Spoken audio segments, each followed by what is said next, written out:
So hello guys.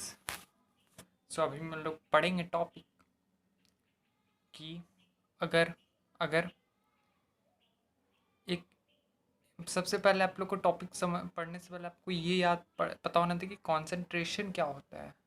ठीक है, concentration जो अभी टॉपिक पढ़ रहे हैं उसके रिस्पेक्टिव में जो कंसंट्रेशन होता है वो यूनिट वॉल्यूम का होता है। क्या होता है? यूनिट वॉल्यूम का। अगर मेरे पास एक कंटेनर है, मान लो मेरे पास एक कंटेनर है, उसमें सॉल्यूशन है, उसका एक यूनिट वॉल्यूम ले लो, उसको कॉन्सेंट्रेशन कहेंगे। कंटेनर में मतलब बीकर उसमें यूनिट सॉल्यूशन है, बड़ा बड़ा है सॉल्यूशन, उसका यूनिट वॉल्यूम ले लो, कॉन्सेंट्रेशन कहेंगे। और पहला टर्म था ये था। दूसरा टर्म क्या है? Molar conductivity. जो मोलर कंडक्टिविटी होना है वो पूरे सॉल्यूशन का होता है। क्या होता है गाइस? पूरे सॉल्यूशन का। ठीक है ना, पूरे सॉल्यूशन।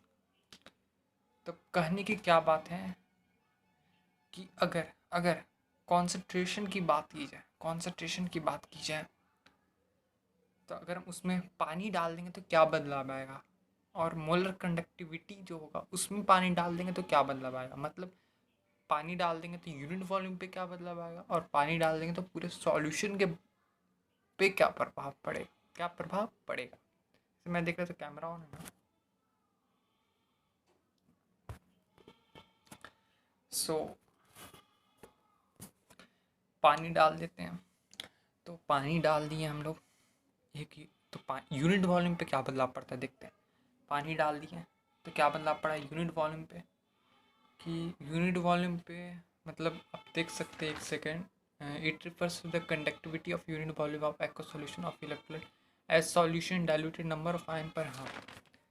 यूनिट वॉल्यूम पे क्या प्रभाव पड़ा कि जो नंबर ऑफ आयन है, अगर पानी डाल देते हैं, सुनो फिर से, अगर पानी डाल देते हैं सॉल्यूशन में तो बहुत सारे आयंस प्रेजेंट हैं। अगर उसमें पानी डाल देते हैं तो अगर यूनिट वॉल्यूम की बात की जाए तो यूनिट वॉल्यूम में आयंस का कॉन्सेंट्रेशन घट जाएगा। अगर मेरे पास 1 लीटर सॉल्यूशन है किसी चीज़ का, मान लो NaCl का, और उसमें पानी डाल दिए तो पर यूनिट वॉल्यूम में जो आयंस होंगे वो तो घट जाएंगे। ये तो मतलब सोचने की बात है, समझने की बात है ना, सोचने और समझने की बात है। और फिर आप लोग देख सकते हैं कि मोलर कंडक्टिविटी में क्या बदलाव होता है। तो मोलर कंडक्टिविटी जो होता है पूरे सॉल्यूशन का होता है। तो अगर उसमें पानी डाल देंगे तो कुछ तो होगा, बट डिक्रीज तो नहीं करेगा आयन। आयन तो यूनिट वॉल्यूम में डिक्रीज करता है, सॉल्यूशन में तो आयन तो सेम रहेगा। तो फिर क्या होगा? तो आप लोग जानते हैं कि जो पूरे सॉल्यूशन में जो आयंस है पूरे सॉल्यूशन में वो तो सेम रहेंगे, लेकिन आयंस फ्री हो जाएंगे। इसका हो गया फ्री हो जाएंगे। ठीक है, फ्री हो जाएंगे।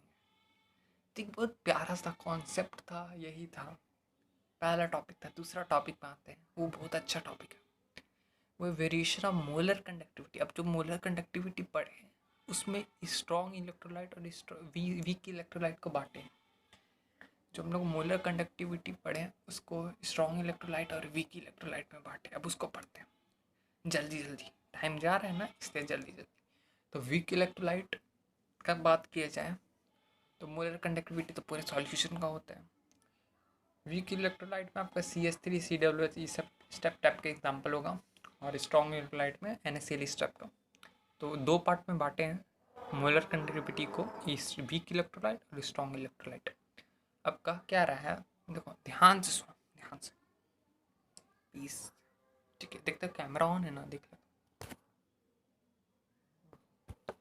4 मिनट का वीडियो बन चुका है, अब थोड़ा जल्दी जल्दी करेंगे और अच्छे से पढ़ेंगे, लेकिन अच्छे से। तो वीक इलेक्ट्रोलाइट में क्या होता है? तो वीक इलेक्ट्रोलाइट में देखो, इस टॉपिक में पढ़ेंगे क्या, देखो अभी जो भी मैंने पढ़ाया सबको भूल जाओ, सबको क्या करो, भूल जाओ। अगर ये टॉपिक समझना है ना, जो भी पढ़ा है सबको भूल जाओ, सब कुछ भूल जाओ। अगर इस टॉपिक को समझना है तो मेरे पास 2 कंटेनर है। एक कंटेनर है, एक कंटेनर है, 2 कंटेनर है, ठीक है, और दोनों में हाइयर कॉन्सेंट्रेशन है। जैसे इस कंटेनर में हाइयर कॉन्सेंट्रेशन है, किसी का भी कॉन्सेंट्रेशन हो सकता है, लेकिन हाइयर कॉन्सेंट्रेशन मतलब पानी कम है, पानी कम है, कॉन्सेंट्रेशन ज़्यादा है, पानी कम है, कॉन्सेंट्रेशन ज़्यादा है। तो दोनों में सेम कैसे, हाइयर कॉन्सेंट्रेशन है, एक बीकर और दूसरा बीकर। इमेजिन करो, इमेजिन का ही तो खेल है और कुछ चीज़ का खेल नहीं है। इस टॉपिक को बहुत दिन से पढ़ रहा हूँ और बहुत अच्छा लेवल का हो चुका है ये टॉपिक, बहुत अच्छा लेवल का। दोनों में हाइयर कॉन्सेंट्रेशन है।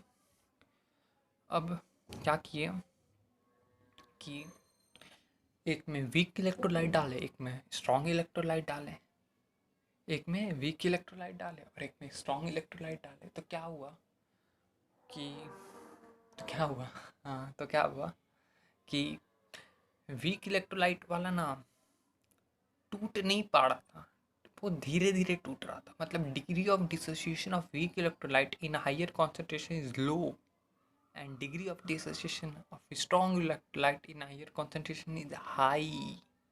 मतलब ज़्यादा कॉन्सेंट्रेशन में स्ट्रॉन्ग इलेक्ट्रोलाइट टूट जा रहा था आराम से, बट यहाँ पे नहीं टूट रहा था, पहला कंडीशन में नहीं टूट रहा था। Imagine imagine imagine.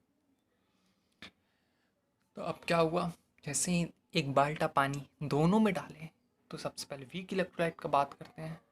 एक बाल्टा पानी डाले इसमें, तो आयंस तो मोलर मोलर कंडक्टिविटी तो बढ़ जाएगा। देखो टूट नहीं पा रहा था ना, तो डिग्री ऑफ डिसोसिएशन इंक्रीज करेगा, और जब डिग्री ऑफ डिसोसिएशन इंक्रीज करेगा ज़्यादा जल्दी जल्दी टूटेगा। जब एक बाल्टा पानी डाल दी वीक इलेक्ट्रोलाइट वाला केस में, तो ज़्यादा जल्दी जल्दी टूटेगा। पहले टूट नहीं पा रहा था, ज़्यादा टूटेगा। जितना जल्दी जल्दी टूटेगा, तो जितना जल्दी जल्दी टूटेगा